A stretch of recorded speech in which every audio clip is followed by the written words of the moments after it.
Kabar bahagia seluruh pensiunan lama maupun pensiunan PNS hari ini, mari simak sampai selesai. Alasan Sri Mulyani mau ubah skema pensiunan PNS terungkap.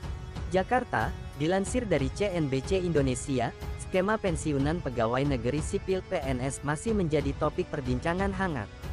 Bahkan, kini isu tersebut merembet ke besaran pensiunan yang diterima anggota Dewan Perwakilan Rakyat (DPR).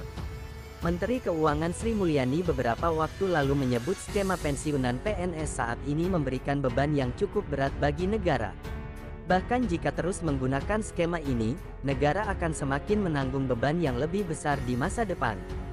Reform di bidang pensiun menjadi sangat penting, kata Sri Mulyani dalam rapat kerja bersama Dewan Parlemen, seperti dikutip Selasa tanggal 25 Oktober tahun 2022. Skema pensiunan PNS saat ini adalah pay as you go, dengan penghitungan skema dana pensiun dari hasil iuran PNS sebesar 4,75% dari gaji yang dihimpun PT Taspen, ditambah dengan dana dari Kas Keuangan Negara. Bahkan pensiunan TNI Polri juga menggunakan skema serupa yang pengelolaannya diambil PT Asabri. ASN TNI Polri memang mengumpulkan dana pensiun di Taspen dan di Asabri. Namun untuk pensiunnya mereka enggak pernah membayarkan, tetapi yang membayarkan APBN, kata Sri Mulyani.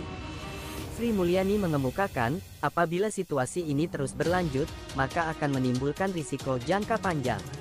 Pasalnya, dana pensiun akan dibayarkan secara terus-menerus bahkan hingga seseorang pensiunan PNS yang dimaksud meninggal dunia. Kemisterian ini memang akan menimbulkan suatu risiko dalam jangka panjang. Apalagi nanti kalau kita lihat jumlah pensiunan yang akan sangat meningkat, jelasnya. Mengutip laporan Badan Kepegawaian Negara (BKN), kekhawatiran Sri Mulyani memang terbilang wajar. Pasalnya, dana pensiun dibangun secara tidak rasional di mana pemerintah sebagai pemberi kerja tidak memberikan dana pensiun kepada PNS sebagai pekerja. Oleh karena itu perlu adanya sistem pensiun baru yang lebih ramah terhadap keuangan negara yang dapat memberikan manfaat pensiun lebih besar kepada pensiunan PNS, katanya. BKN dalam laporan tersebut menilai pengelolaan dana pensiun tidak diarahkan secara berkelanjutan, di mana sistem dana pensiun tidak diarahkan secara berkelanjutan, di mana sistem menggunakan sistem pay as you go yang menyebabkan akumulasi pembiayaan dana sangat tergantung pada anggaran yang dialokasikan setiap tahunnya. Bila praktek seperti ini dipertahankan dan terus berjalan, maka dana PNS yang sudah diakumulasi akan terus menyusut dan habis. Hal ini menyebabkan pembayaran pensiun PNS nantinya 100% akan tergantung pada APBN yang tentunya akan selalu membebani keuangan negara, tulis laporan BKN. Berdasarkan catatan BKN, pembayaran pensiun PNS di Indonesia yang dibayarkan pemerintah terus mengalami peningkatan setiap tahunnya. Misalnya selama periode 2006 hingga 2013, kenaikan pembayaran pensiunan PNS mencapai 184,2%, dari 22,7 miliar rupiah menjadi 64,67 miliar rupiah. Sementara itu, tren jumlah pensiunan PNS juga cenderung mengalami peningkatan. Berdasarkan data Direktorat Pensiun PNS dan Pejabat Negara BKN, pada 2010 total pensiunan PNS hanya 27.593 orang, dan naik menjadi 36.460 orang pada tahun 2011.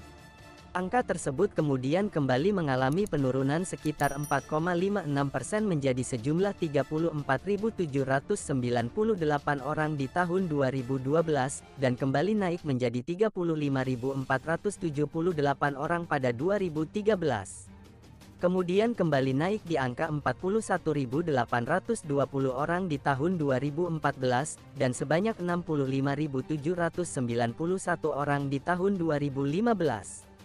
Pada 2016 angkanya kembali bertambah 89.686 orang.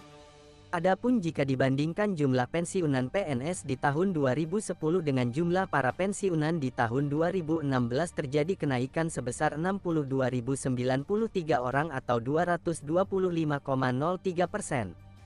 Sementara itu, jika merujuk pada Direktorat Pengolahan Data BKN yang dilihat dari tanggal lahir PNS menunjukkan prediksi pensiun PNS akan terus meningkat, kendati di 2017 mengalami sedikit penurunan sebanyak 89.072 orang.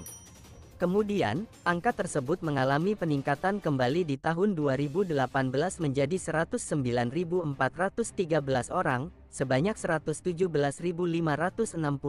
orang di tahun 2019 dan sebanyak 137.383 orang di tahun 2020.